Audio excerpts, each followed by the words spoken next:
Hello అండి, welcome to business tips blog from ఇక్కర్ dyes. So నేను బిజినెస్తో పాటు కొన్ని టిప్స్ కూడా ఇవ్వాలనుకుంటున్నాను స్టార్టప్ ఎంటర్‌ప్రెన్యూర్స్‌కి. సో నేను రీసెంట్గా వచ్చేసి గార్మెంట్స్కి లేబులింగ్ చేయించాను నా బ్రాండ్ నేమ్తో, ఇక్కర్ డైస్ ఫైన్ హ్యాండ్లూమ్ కలెక్షన్ అనేసి. ఇప్పటివరకు చాలా గార్మెంట్స్ సేల్ చేశాను నేను, చాలా ఫ్రాక్స్, కోఆర్డ్ సెట్స్. కాకపోతే లేబులింగ్ అనేది చేయించలేదు. అది ఒక డ్రీమ్ ఉంటుండే లేబులింగ్ చేయించాలని. అయితే ఇక్కడ 2 ఆస్పెక్ట్స్ ఉన్నాయి. లేబులింగ్ చేయిస్తే ఏంటి అంటే రీసెల్లింగ్ వాళ్ళకి మన దగ్గర కొని మళ్ళీ అమ్ముకునే వాళ్ళకి మైనస్ అవుతుంది, ఎందుకంటే మన బ్రాండ్ వెళ్తుంది కాబట్టి. ఒక మేజర్ ప్లస్ ఒకటి వచ్చేసి ఏంటి అంటే మన బ్రాండ్ నేమ్ ఉంటే ఏంటి అంటే డైరెక్ట్ కస్టమర్ ఎవరైతే రిసీవ్ చేసుకుంటారో వాళ్ళకి ఈ బ్రాండ్లో నచ్చితే ఒకవేళ మంచి ట్రస్ట్ అనేది ఏర్పడుతుంది. అండ్ నెక్స్ట్ టైం కూడా నాకు ఈ బ్రాండ్ ఫ్రాక్స్ కావాలి, ఈ బ్రాండ్ ప్రోడక్ట్స్ కావాలి అని అడిగే ఛాన్స్ ఉంటుంది. So me category of products ఏంటి, మీరు డైరెక్ట్గా కస్టమర్కి రీచ్ అవుతున్నారా, లేదంటే నెంబర్ ఆఫ్ హోల్సేలర్స్కి కానీ, మీడియేటర్స్కి కానీ, రీసెల్లర్స్కి కానీ, ఆన్లైన్ సెల్లర్స్కి కానీ ఇస్తున్నారా అనే దాన్ని బేస్ చేసుకొని మీ బ్రాండింగ్ అనేది ఉండాలి.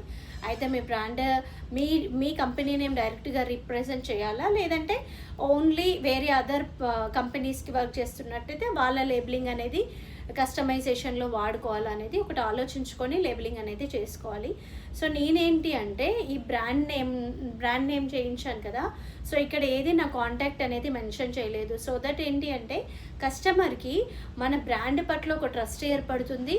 అండ్ కాంటాక్ట్ నెంబర్ ఉండదు కాబట్టి ఎవరి దగ్గర అయితే వాళ్ళు తీసుకుంటారో వాళ్ళని ఈ బ్రాండ్ ప్రోడక్ట్స్ కావాలి అనే అవకాశం ఉంటుందని ఇలా చేయించాను నేను.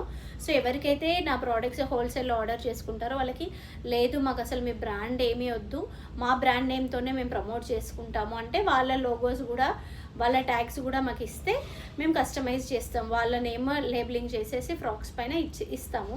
లేదు మాకు ఇంత పెద్ద బల్క్ ఆర్డర్ ఉంది, మీరే కస్టమైజ్ చేయండి మా నేమ్తో ఒకటి లోగో అంటే అలా కూడా చేసే ఛాన్స్ ఉంది. అలా ఫ్యూ కంపెనీస్కి చేసాము. లేదు అసలు మాకు ఏ బ్రాండ్ నేమ్ వద్దు, మేము టెంపరీగా ఇప్పుడే స్టార్ట్అప్ చేస్తున్నాను, extra amount for this labelling అనేది అసలు వద్దు నాకు, జస్ట్ నేను ట్రయల్ బేస్లో చేస్తున్నాను, ఫ్యూ గార్మెంట్స్ తీసుకొని ట్రై చేస్తాను, నాకు ఎలాంటి లోగో కానీ కంపెనీ నేమ్ కానీ వద్దు అనుకుంటే అలా ప్లెయిన్గా వితౌట్ ఎనీ బ్రాండ్ నేమ్ కూడా మనం ఇవ్వడం జరుగుతుంది. అయితే న్యూ స్టార్ట్అప్ చేసే వాళ్ళకి, న్యూ ఎంటర్‌ప్రెన్యూర్స్కి ఎవరికైనా ఈ లేబులింగ్ అనేవి ఎక్కడ చేయించుకోవాలి, ఎంత ఛార్జెస్ పడతాయి, ఎలా చేసుకుంటే బాగుంటుంది, దీనికి సపరేట్గా వెబ్సైట్స్తో ఏమైనా అప్రోచ్ అవ్వాలా, లేదంటే మన ఆన్లైన్లో క్యాన్వా కానీ, ఇన్షాట్ కానీ ఇలాంటి యాప్స్లో ఎడిట్ చేసుకుంటే సరిపోతుందా, ఇలాంటి డీటెయిల్స్కి ఎవరికైనా కావాలి అనుకుంటే నాకు డిఎం చేయండి. తప్పకుండా నేను ఎలా చేసుకున్నాను, మీది ఎలా ఉంది, దాన్ని బేస్ చేసుకొని మీరు ఎలా చేసుకుంటే బాగుంటుంది అనేది నేను సజెస్ట్ చేస్తాను. Thank you so much. Keep shopping handlooms. Thank you for trusting Ikkar Dais. Bye bye.